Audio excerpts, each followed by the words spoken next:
Sir आपने mute रखो mute रखो। इससे मुझे एक और हो रहा है एडो रिकॉर्ड हो रहा है। ओके सर आइकन नहीं होते ये तो आइकन है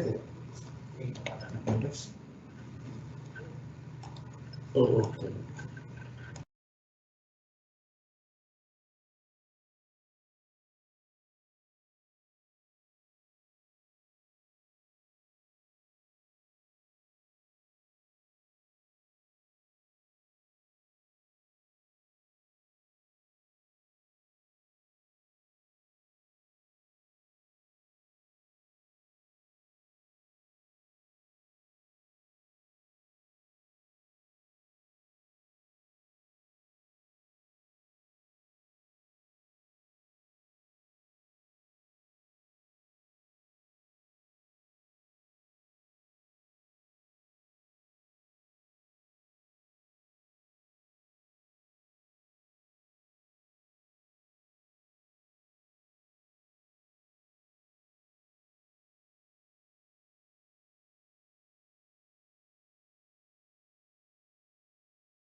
कितला करके हाँ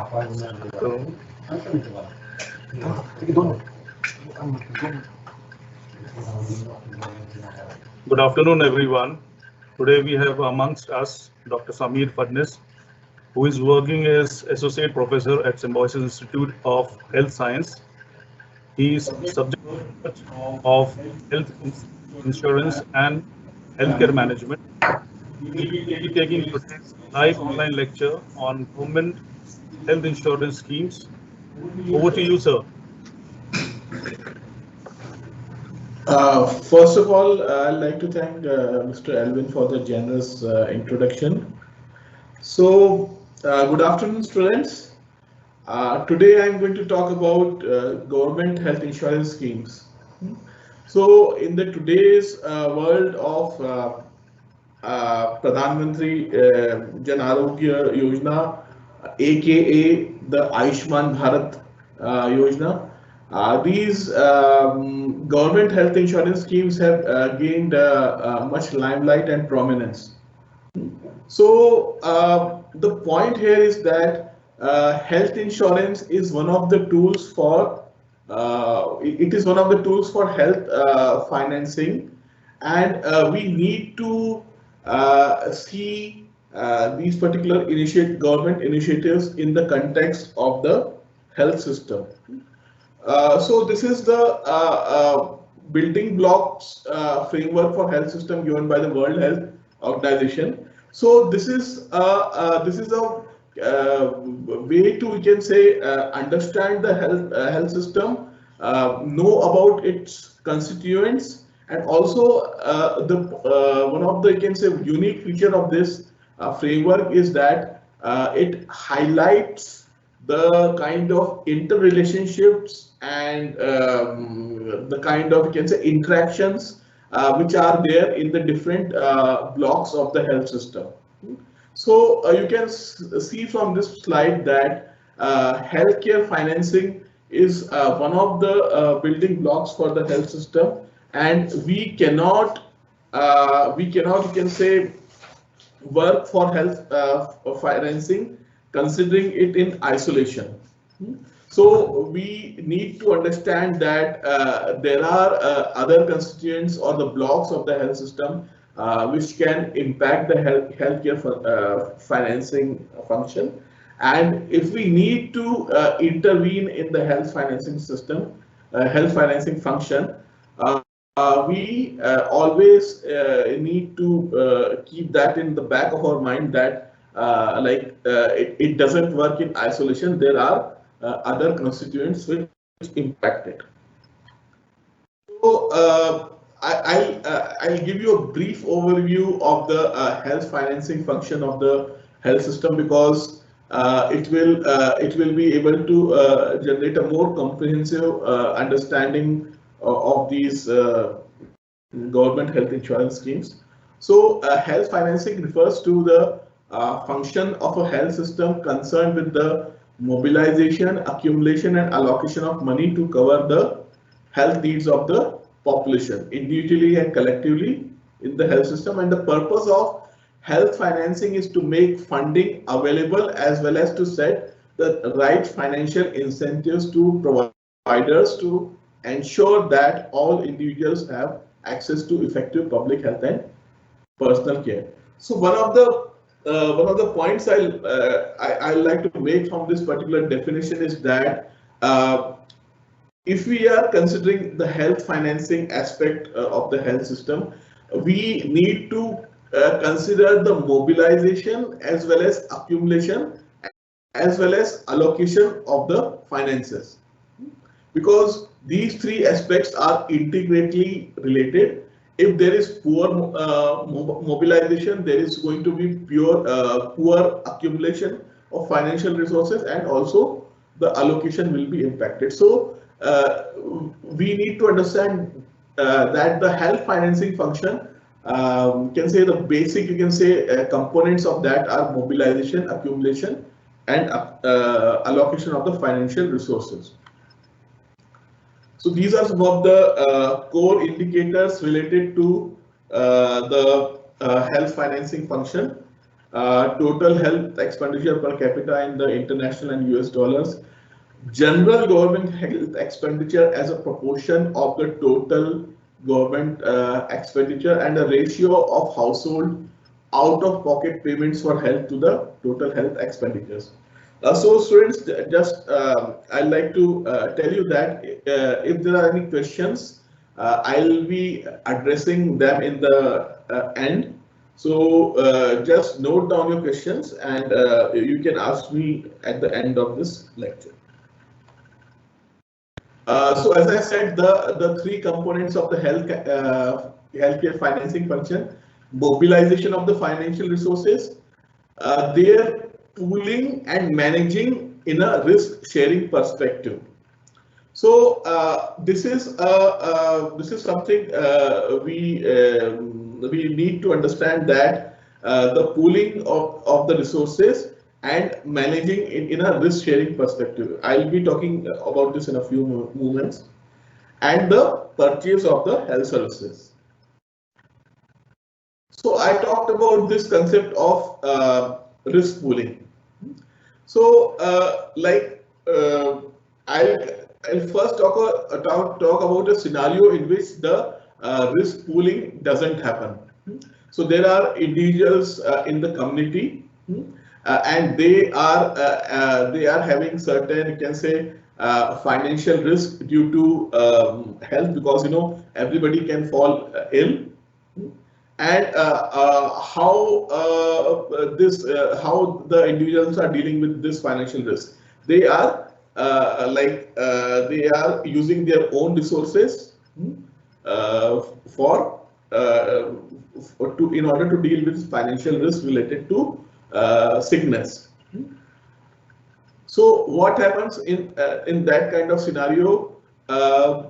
Every person in that particular population, he will have, can say, the kind of financial resources available at his disposal. They will be different. Somebody who is rich, he is having more financial resources. Somebody who is poor doesn't have the financial resources. So, but the fact is, everybody is having some finite financial risk due to the sickness. So in this kind of scenario, the people who are having the financial resources, they are able to, you can say, able to tackle with the financial risk arising out of sickness more effectively.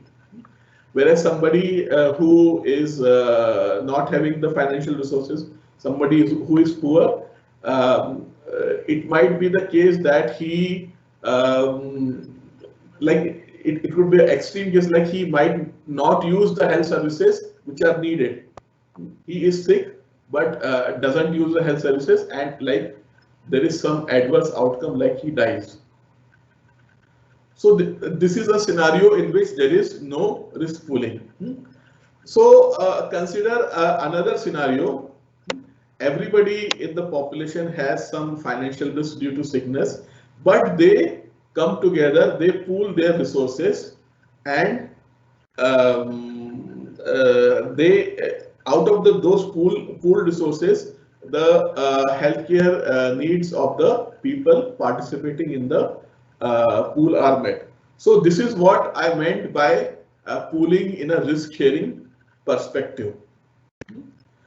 So everybody has a risk, a financial risk due to sickness. They come together and they contribute to the pool, and whenever their healthcare needs are there, it is met from that particular pool. So in this way, what is happening? There is a risk sharing happening. So the financial risk due to the sickness, it is spread out. It is not solely to be borne by a single individual. It is spread out. So the implication is that dealing with the financial risk due to sickness becomes much more easier. So in this particular slide, you are seeing this picture. which is depicting the kind of, you can say, capacity of the person to contribute to the to a financial pool for dealing with the financial risk out of sickness, arising out of sickness. So you can see that at the extremes of age, this you can say this capacity to contribute is quite low. Whereas in the, you can say, the middle part of this curve, this capacity is higher. So this is also depicting in a way the concept of risk sharing, because the people at the extremes of the age, their financial risk is kind of, can say, borne by the people who are having the capacity to contribute towards the financial pool. So if we talk about the different risk pooling mechanisms, like in the today's world, like this could be the, can say, 4 broad categories.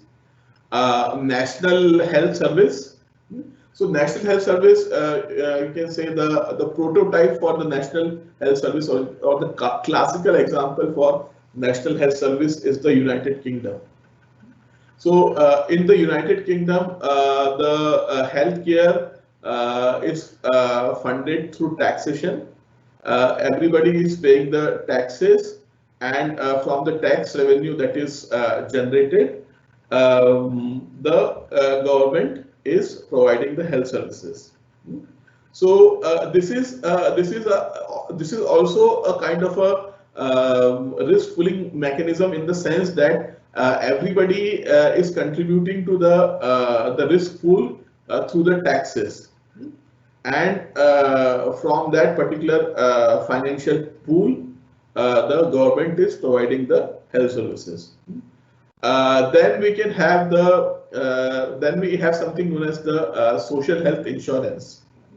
So the social health insurance has the origins in Germany, and it is a risk pooling mechanism in which the employer as well as the employed, they both contribute to a risk pool. Like one of the names could be, like, it could be a sickness fund. So the healthcare needs of the employees are met through this kind of sickness funds. Then you can have the voluntary private health insurance. Voluntary private health insurance means the person chooses a health insurance, can say health insurance coverage based on his own on his or her own will, and the health insurance is provided by a private provider, a private company. Then there is the community-based health insurance, in which the community is can say initiating, then managing and implementing the health insurance mechanism. So these are the different risk pooling mechanism, and the fundamental concept for health insurance is the concept of risk pooling. So in the previous slide also I have talked about it.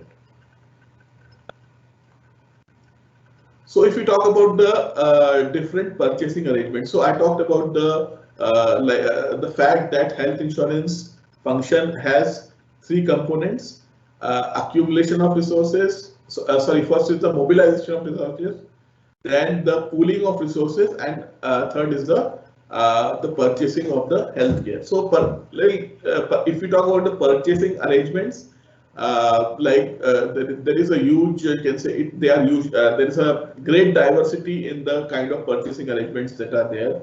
Like, for example, it could be through national health services or social security organizations. or it could be through direct payment. So there is a huge diversity in the kind of purchasing arrangements for healthcare. So this slide is talking about the sources of health financing in India. So it could be a public or government source. It could be a private source, including voluntary organization.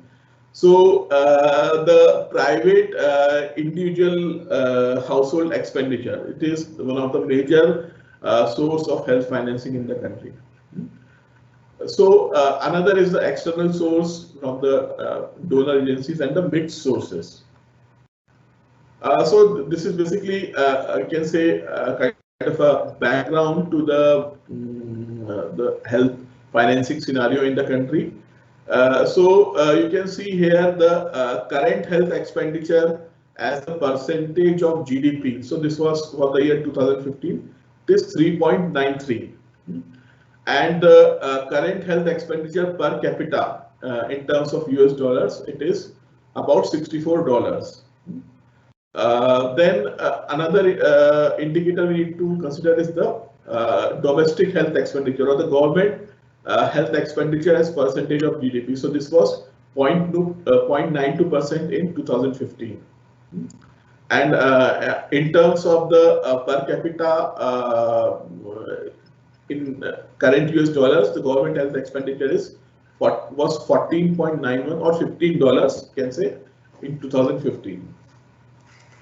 Another, we can say, important fact we need to remember is that out of pocket payment as percentage of the current health expenditure, that is around 68%. So students, I'll like to emphasize here you can say one of the rationales given for these government health insurance schemes is that our country has got like a large proportion of the population. You can see in this slide about 68% of the population is meeting their healthcare needs through out-of-pocket payments. So various health insurance schemes are deemed to be one of the solution for this particular problem. And to tell you why this is a problem. So you can say it is a problem because if somebody has to incur expenditure while accessing the health services, one of the possibilities that, especially for the people not having the financial resources, they will delay the use of health services. So if there is the delay in the use of health services, or they outrightly don't access the health services, that person is going to become sicker, and there would be many adverse outcomes. So if the people don't have to pay while accessing the health services, so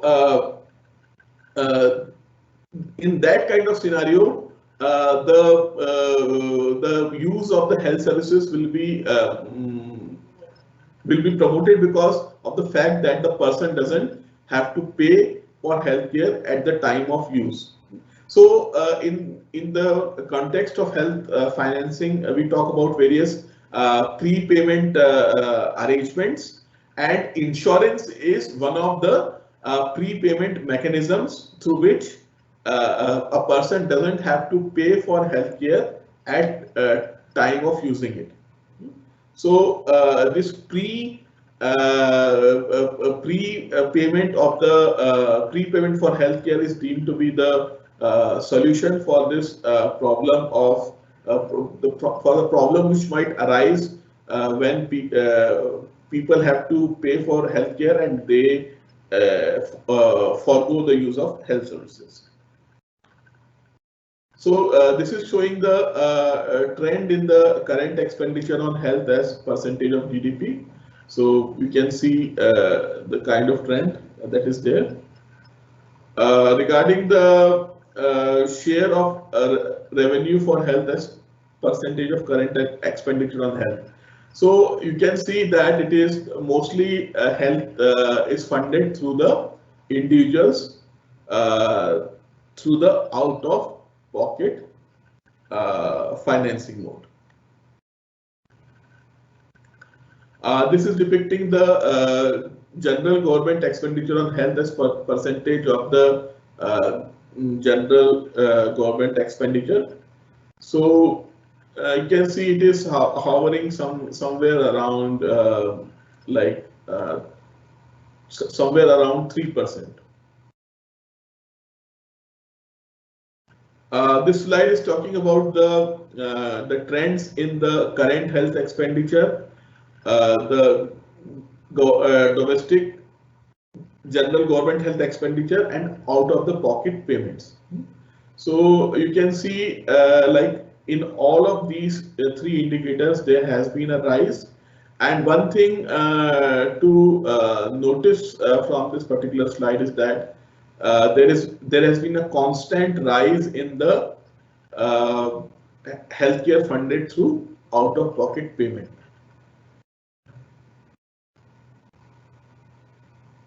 So this is showing like out of pocket payment as percentage of current expenditure. So you can see like there the trend is almost, you can say, a kind of constant, like it is hovering around 70%, and we haven't seen a substantial decrease in the last 15 years in out of pocket payment as percentage of current expenditure. This is showing the external expenditure on health as per percentage of current expenditure. So it is like it is below 5%. You can see from this slide last 15 years. This slide is talking about like the impact of the financial hardship arising from healthcare expenditure. So the technical term we use in this context is the catastrophic health expenditure and the impoverishment due to out-of-pocket expenditure. So impoverishment due to out-of-pocket expenditure means like the healthcare expenditure is of a magnitude that the people are pushed into poverty. So you can see that like a substantial there are substantial impacts of the out-of-pocket health expenditure in terms of catastrophic health expenditure and impoverishment due to out-of-pocket expenditure. And they are differing according to the threshold which is used to estimate these indicators, but still it is substantial. Okay, so next I move on to the government health insurance schemes which are there in the country. So before moving on to that particular topic, this slide you can see it is depicting kind of a timeline of the government sponsored health insurance schemes. So I like to emphasize here the can say the precise terms which is used for this government health insurance scheme is the government sponsored health insurance schemes. This particular term highlights the fact that the health insurance scheme is financed by sponsored by the government. So the earliest instance of the government sponsored health insurance scheme was ESIS, Employee State Insurance Scheme. So that was the year 1948. And the central government health scheme which was started in the year 1954. So both of these are of the nature of social health insurance because the employee as well as the employer. So employer here might be the government or any other organization. They are contributing towards the health insurance scheme. So ESIS and CGHS are of the nature of a social health insurance. Then in the year 1986, the private insurers started were allowed into the health insurance sector and the Mediclaim policy came into existence. Then in the year 2003, there was the Universal Health Insurance Scheme launched by government. 2003 also saw the Yashaswini scheme from the government of Karnataka. RSBI, that is the Rashtriya Swasthya Bima Yojana. It was an initiative of government of India in the year 2008. Arogyashri, Rajiv Arogyashri, that is initiative of the government of Andhra Pradesh in 2007.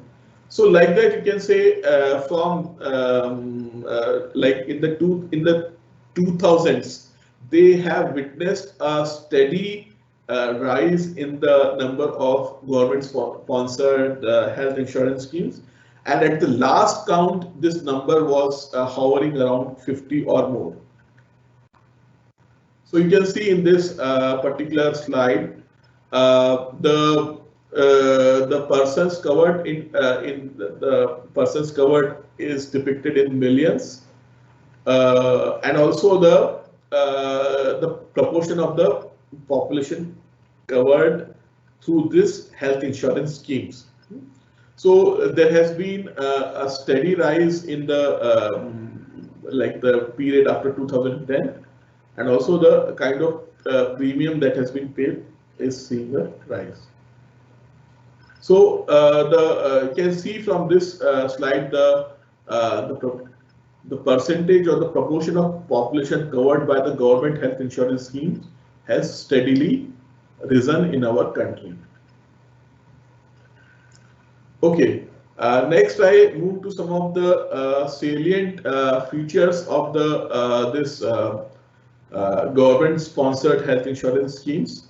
So if we analyze the features of these government-sponsored health insurance schemes, basically we can categorize them into the RSBY variant and the RAS variant. So RSBY, as I said, it is the Rashtriya Swasthya Bima Yojana. So many of the health insurance schemes sponsored by the government, they are a kind of, you can say variation of the RSBY, or they are sharing the features of RSBY. And the other major category here is that of RAS. So RAS means the Rajiv Arogyashri scheme of the government of Andhra Pradesh. So RAS variant and the RSBY variant are the, you can say, two major categories of the government-sponsored health insurance schemes based on their features. So in the RSBY variant, the state government forms a state nodal agency for operating the health insurance scheme. It is not required to be a registered entity. There will be a state nodal cell which will be kind of managing the schemes. The other category I talked about was the RAS variant. So the government create registered special purpose vehicles for operation and management of these schemes. So this can be in the formation of a society, corporation, or trust.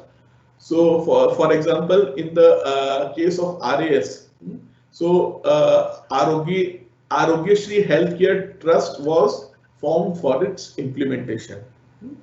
So so this is the, can say, difference in the feature of RSBI variant and RAS variant based on the regulatory body. Then regarding the funding arrangements. So funding occurs to the insurance under the RSBY variant. So the commercial insurance company are responsible for the management of the funding, and the insurance premium is given by the state government or by the both state and central government. In the RAS variant, the funding is done through a a fixed budget set by the government, and it is shared with the regulatory body.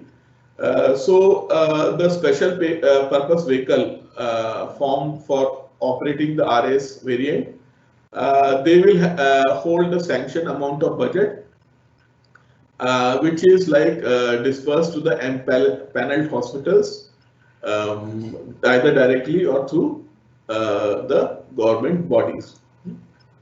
Then the maximum benefit amount, there is a variation in the maximum benefit amount. So under RSBY, it was 30,000, like healthcare expenses for hospitalization up to rupees 30,000 were covered.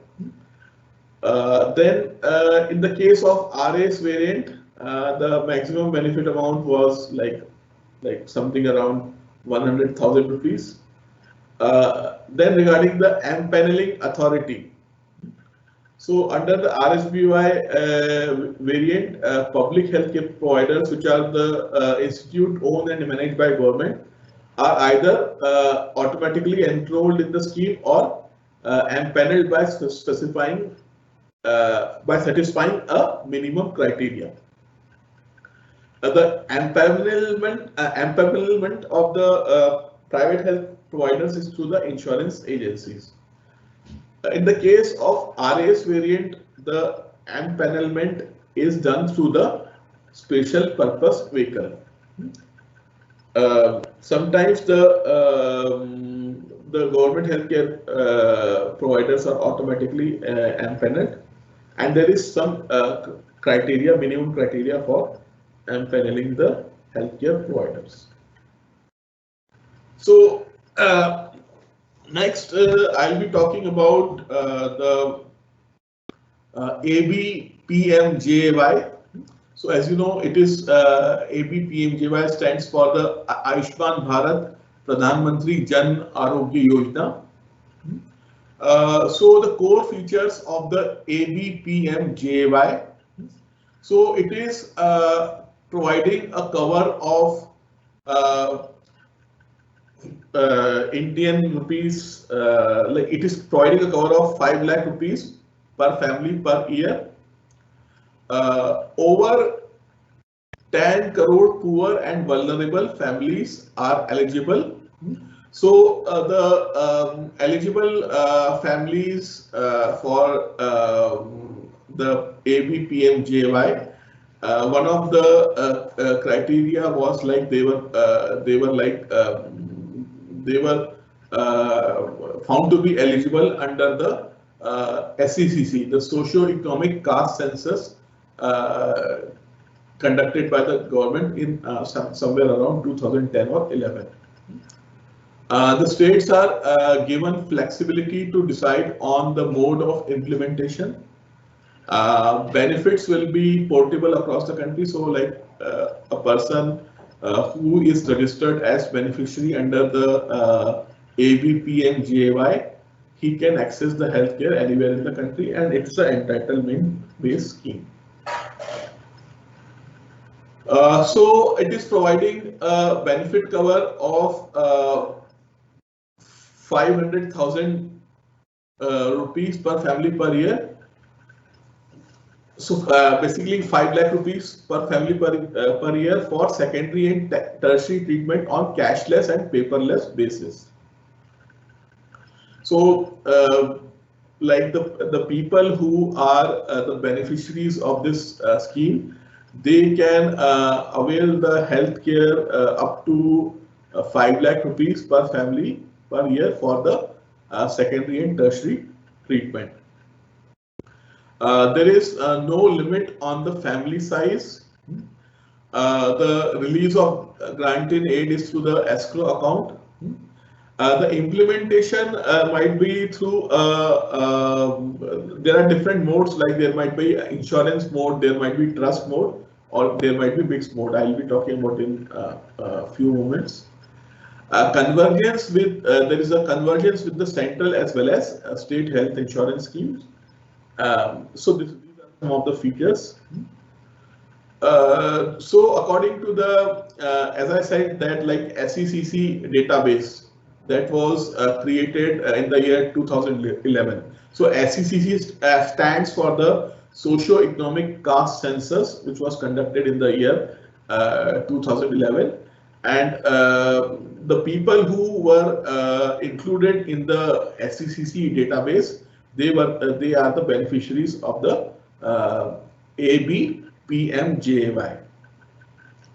So you can see the breakdown of the number of persons according to whether they are living in rural or urban area, and also according to the deprivation criteria which is applicable for the rural area. So in this particular slide, I mentioned about this families in the deprivation criteria, D1, D2. So what is the meaning of this criteria? I'll talk about these criteria. D1 means a family having only one room with kacha walls and kacha roof. D2 means no adult, the family is having no adult member between age 16 to 59, which is the economically productive age group. D3 means female-headed households with no adult male member between age 16 to 59.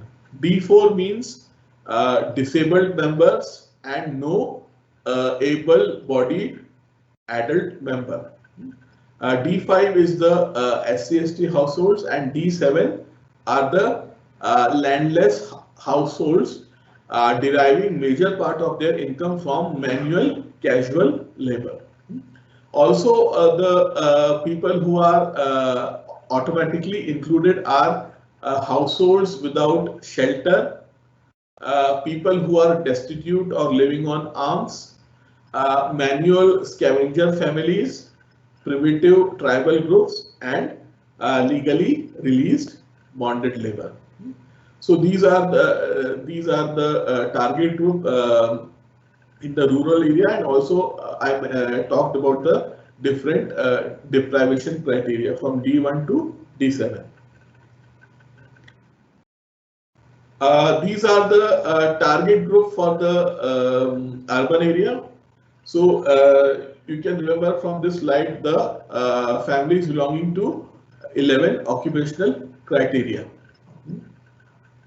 So these are the occupational categories of workers in the urban area: the rat pickers, beggars, domestic workers, street vendor, cobblers, hawkers, other service providers working on streets. Then we have got the construction worker, plumber, mason, labor, painter, welder, security guards, coolie, and other headload workers. Then sweepers, sanitation workers, malis, home-based workers, artisans, handicraft workers, tailors, transport workers, drivers, conductors, helpers to drivers and conductors, cart pullers, rickshaw pullers, shop worker, assistant, peon in small establishment, helper, delivery assistant, attendant, waiters, electricians, mechanics, assemblers, and repair workers, washermen, and the chowkidar. So these are the 11 occupational category of workers from the urban area who are the beneficiaries of the ABPMJAY.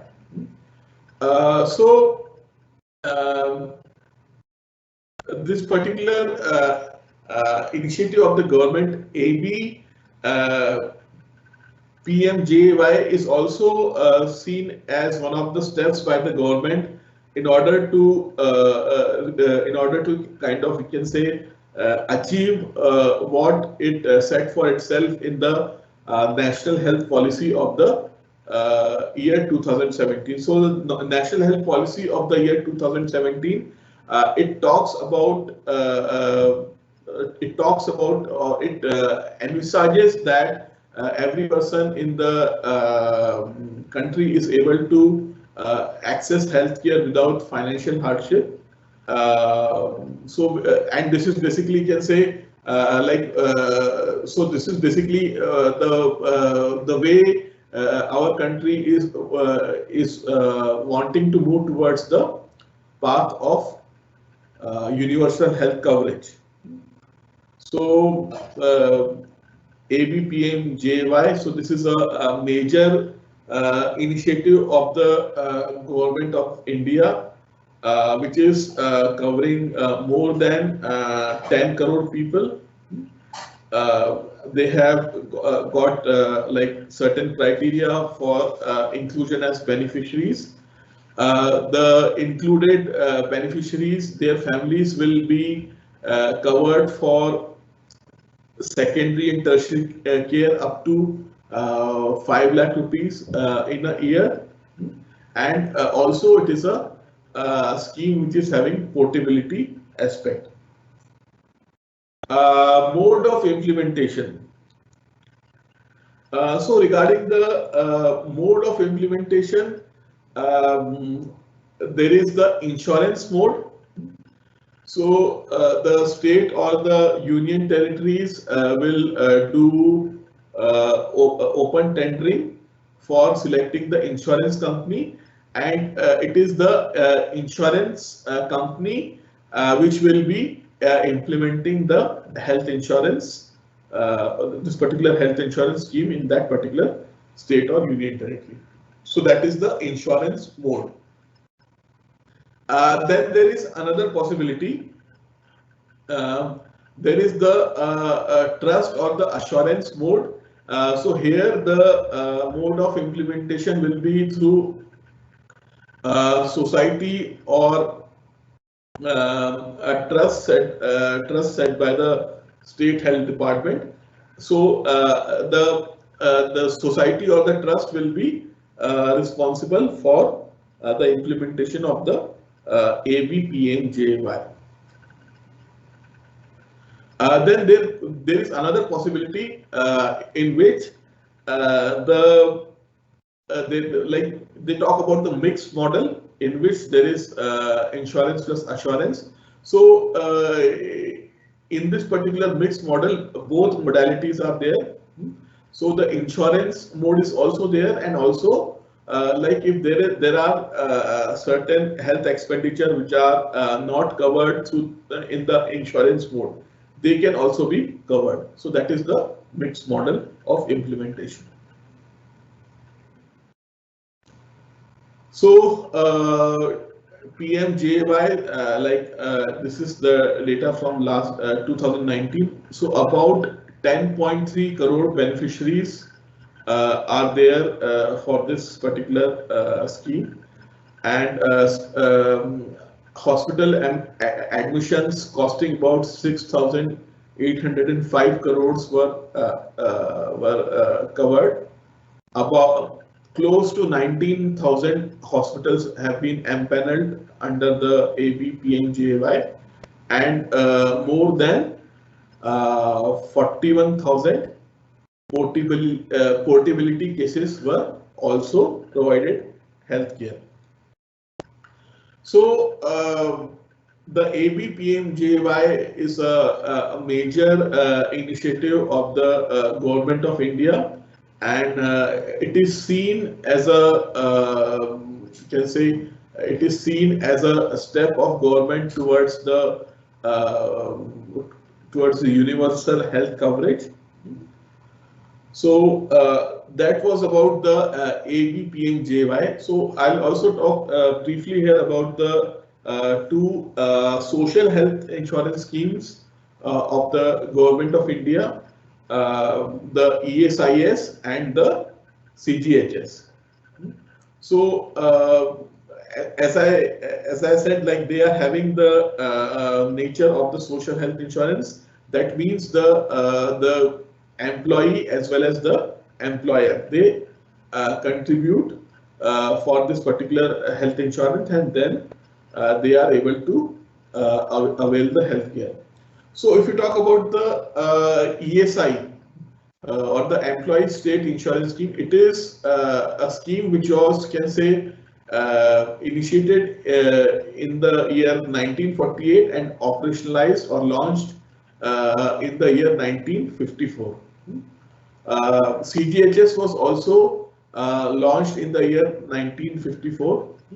So under the ESI scheme, all those employees in the organized sector, like who are having monthly income up to 21,000 rupees, they are covered, and then they are eligible for a number of benefits. Like there is the medical benefit, there is the disablement benefit, there is the death benefit, there is the maternity benefits, there is the sickness benefit.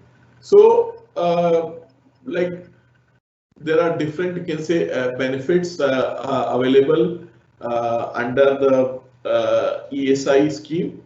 The ESI scheme is implemented, or you can say the healthcare is provided under the ESI scheme through like for the primary care there is a network of dispensaries, and also like the government can also employ empanel healthcare providers to provide the healthcare services. So, so you can see under the ESI scheme, it is not just the healthcare, but also other benefits are there, like the maternity benefit is there, sickness benefit is there. In under the ESI, the family of the person is covered, and also after retirement, they can be covered. Then we can. Then I'll talk briefly about the central government health scheme. So central government health scheme, it is beneficiaries are the employees of the central government. So there is a fixed contribution the employee as well as the central government has to do, and the healthcare is provided through the network of CGHS dispensaries, as well as there is the various healthcare providers are also empaneled under the central government health scheme. Okay, students, so that was it. I had to talk about the various government health insurance schemes.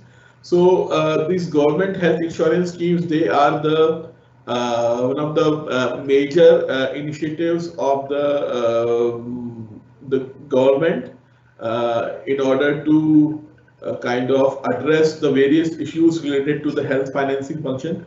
So as I mentioned that a huge proportion of the Indian population is meeting the healthcare needs through out-of-pocket payments, which is not at all desirable.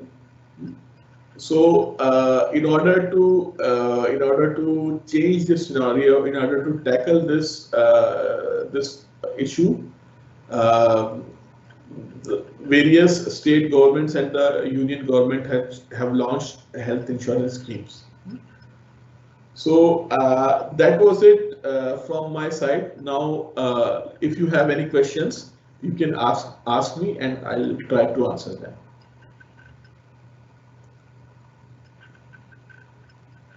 So students, your questions, I'm there to answer them. You can send me your questions.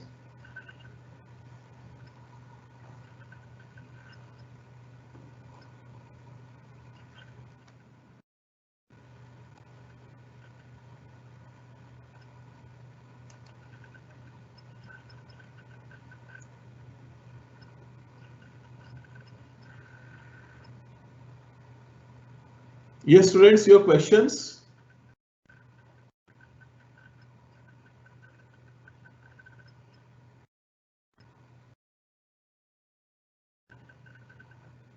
Mr. Alvin, if any questions are there, I can answer them now.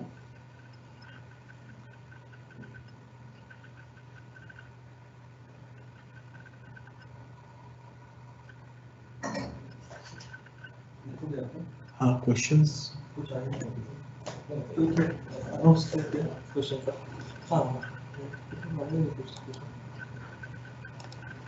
बाकी ऐसे कुछ नहीं। ये question और कुछ नहीं।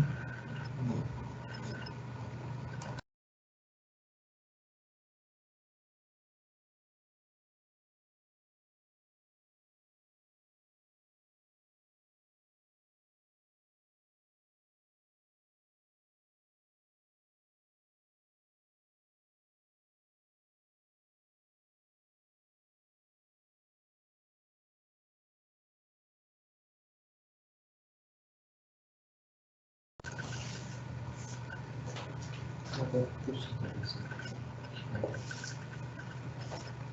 Yeah, so one of you asked me what is a escrow account. So escrow account is in the context of can say finance. It is a kind of account which is used to conduct the transactions. So, like for example, two parties have to be involved in a particular financial transaction. So they can keep aside the money for the that particular financial transaction. They can keep aside the money for that financial transaction in an escrow account, and like later on we can when the process for the you can say different procedures for that financial transaction are complete from the escrow account, the financial transfer can happen. Another question is about CGHS and railway health scheme. Yeah, so uh, the central government health scheme, the beneficiaries are the employees of state government, but it doesn't include the railway employees, because the railway employees or the you can say railways has got its own healthcare network, so they are not covered under the central government health scheme. So yeah, that this distinction is there, that under the central government health scheme, the employees of railway are not covered. They are covered through the healthcare network of the railways. Any other question?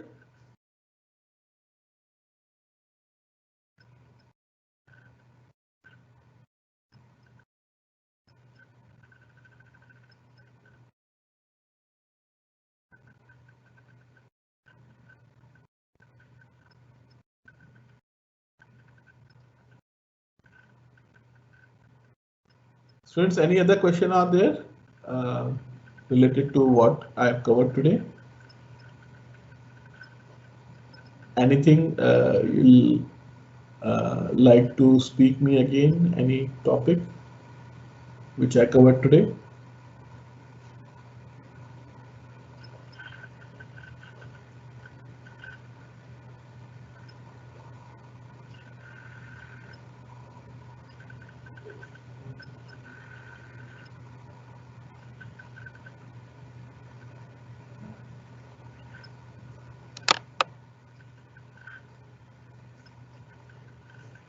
Questions तो नहीं आ रहे हैं। 2 minute के ठीक thank you बोलने के बोलते ठीक।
अच्छा है क्या?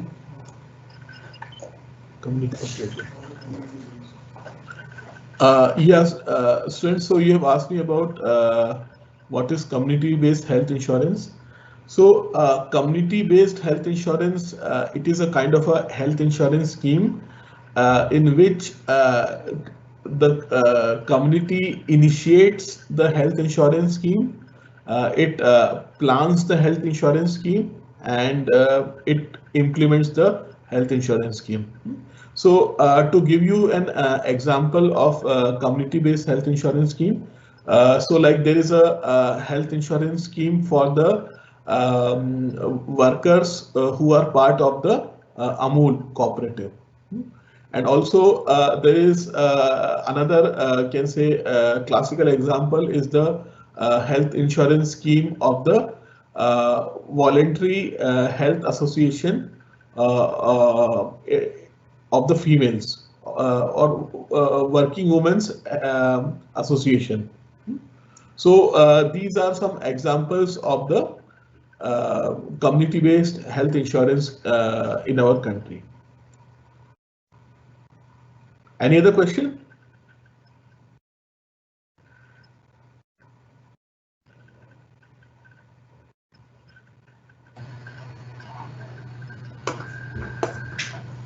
Okay, thank you. It was indeed a nice session, sir. This has enlightened our students and surely contributed towards their knowledge base. Once again, thank you for your words of wisdom. Thank you, sir. Thank you.